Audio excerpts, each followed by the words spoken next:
دوسرے مصرعے میں الفاظ لائے گئے ہیں: ہمت کے لیے ڈھونڈا، دل کے لیے سمجھا، قسمت کے تعلق سے پایا اور آنکھیں کے واسطے دیکھا۔ شعر میں اس سے معنوی خوبی پیدا ہو گئی۔ دیکھیے، یہ ہمت ہے تو ڈھونڈا، دل ہے تو سمجھا، قسمت ہے تو پایا، آنکھیں ہیں تو دیکھا، ہے نا۔ اس طرح جو ہے ان دونوں میں تعلق پیدا کی گئی ہے۔ تو اگلے صفحے پر ہم دیکھتے ہیں، شعر میں پہلے چند چیزوں کو ایک ترتیب سے بیان کرنا، پھر ان کی مناسبت سے وضاحت کرنا لف و نشر کہلاتا ہے۔ یعنی ایک مصرعے میں تو ان چیزوں کو بیان کیا، پھر ان چیزوں کی ترتیب سے ان کی مناسبت سے ان کی وضاحت کی، ہے نا۔ تو ایسے ہی شعر کو لف و نشر کہتے ہیں۔ لف کے معنی ہے لپیٹنا اور نشر کے معنی ہے پھیلانا۔ جیسا کہ پہلے شعر میں چند چیزوں کو ایک ترتیب سے بیان کیا گیا ہے، یہ لف ہے، پھر ان کی مناسبت سے دوسرے مصرعے میں بات کو پھیلایا گیا ہے، یہ نشر ہے۔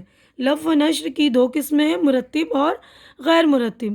لف و نشر مرتب سے یہ مراد ہے پہلے مصرعے میں الفاظ کی جو ترتیب ہو اسی نسبت سے دوسرے مصرعے میں وضاحت کی جائے، جیسا کہ اوپر کے شعر میں آپ نے دیکھا۔ یعنی ایک تو مرتب ہے، تو مرتب میں ترتیب سے ہوتی ہے، یعنی پہلے ترتیب سے ایک لفظ بولا، اسی کے متعلق اس کی نسبت سے وضاحت کی گئی ترتیب سے، ہے نا۔ ترتیب یعنی سلسلے وار، لائن سے، جس لائن سے پہلے مصرعے میں بولا گیا اسی لائن سے دوسرے مصرعے میں اس کی وضاحت کی گئی، ہے نا۔ تو اس کو بولتے ہیں لف و نشر مرتب۔ لف و نشر غیر مرتب سے یہ مراد ہے کہ پہلے مصرعے کی ترتیب کے مطابق دوسرے مصرعے میں وضاحت اسی ترتیب سے نہ ہو، ٹھیک ہے۔ یہ بھی ایزی ہے، سمجھ میں آ گیا کہ اس میں ترتیب نہیں ہے۔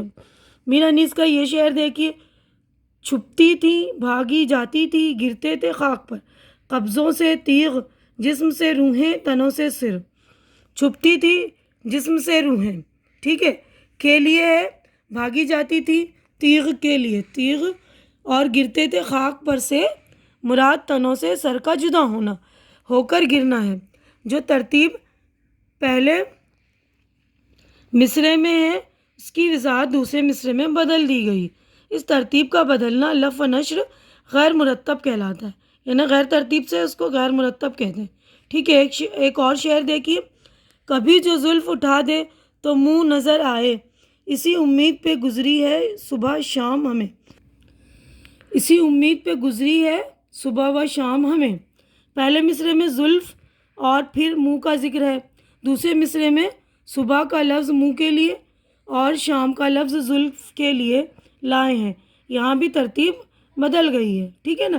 تو اگلے صفحے پر ہم چلتے ہیں، اگلا ہے مرات النظیر۔ یہ شعر پڑھیے، پتا پتا بوٹا بوٹا حال ہمارا جانے ہے، جانے نہ جانے گل ہی نہ جانے باغ تو سارا جانے ہے۔ پہلے مصرعے میں پتا پھر بوٹا، دوسرے مصرعے میں گل اور باغ میں باہمی مناسبت ہے۔ کلام میں پہلے ایک ایسا لفظ لانا جس کی مناسبت یا تعلق سے دوسرے الفاظ کسی ایک مصرعے یا شعر میں جمع ہو جائے، اسے مرات النظیر کہتے ہیں۔ یعنی پہلے مصرعے میں تو کچھ الفاظ آئے ہیں، ٹھیک ہے، پھر انہی کی مناسبت سے دوسرے مصرعے میں بھی اسی کی مناسبت یا اسی کی تعلق سے لیے گئے، یعنی پتا پتا بوٹا بوٹا، ہے نا، پتا پتا بوٹا بوٹا، گل اور باغ، تو باغ کے ہی سارے ہیں نا، پتا بھی باغ میں ہوتا ہے، بوٹا بھی، گل بھی، گل یعنی پھول، ٹھیک ہے۔ اب دوسرا دیکھیے، رعایت لفظی، اسی شعر پر غور کیجیے۔ پانی تھا آگ گرمی روز حساب تھی، ماہی جو سیخ موج تک آئی کباب تھی۔ اس شعر میں پانی اور آگ میں تضاد ہے، تضاد بھی تعلق کو ظاہر کرتا ہے۔ دوسرے معنی میں پانی کی مناسبت سے ماہی یعنی مچھلی، اور آگ کی مناسبت سے گرمی اور سیخ کے تعلق سے کباب کا ذکر ہوا ہے۔ شعر میں ایسی چیزیں جمع کرنا جن میں کوئی نہ کوئی تعلق ہو، خواہ آپس میں ضد ہو، اسے رعایت لفظی کہتے ہیں۔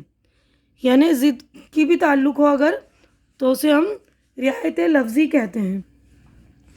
دیکھیے، بظاہر مرات النظیر اور رعایت لفظی اپنی لفظی خصوصیات کی بنا پر ایک ہی صنعت نظر آتی ہے، لیکن مرات النظیر میں تضاد یا متضاد الفاظ کا استعمال نہیں ہوتا، ٹھیک ہے نا، یہ فرق ہے خالی۔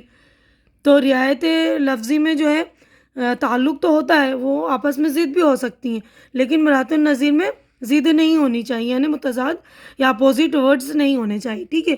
تو اگلے پیج پر ہم چلتے ہیں۔ دیکھیے، کام میں باہمی مناسبت کے ساتھ لفظوں کا استعمال صنعت مرات النظیر کہلاتا ہے۔ اب کچھ اور مثالوں کے ساتھ اس صنعت کا لطف لیجیے، یعنی اسی صنعت پر رہیے.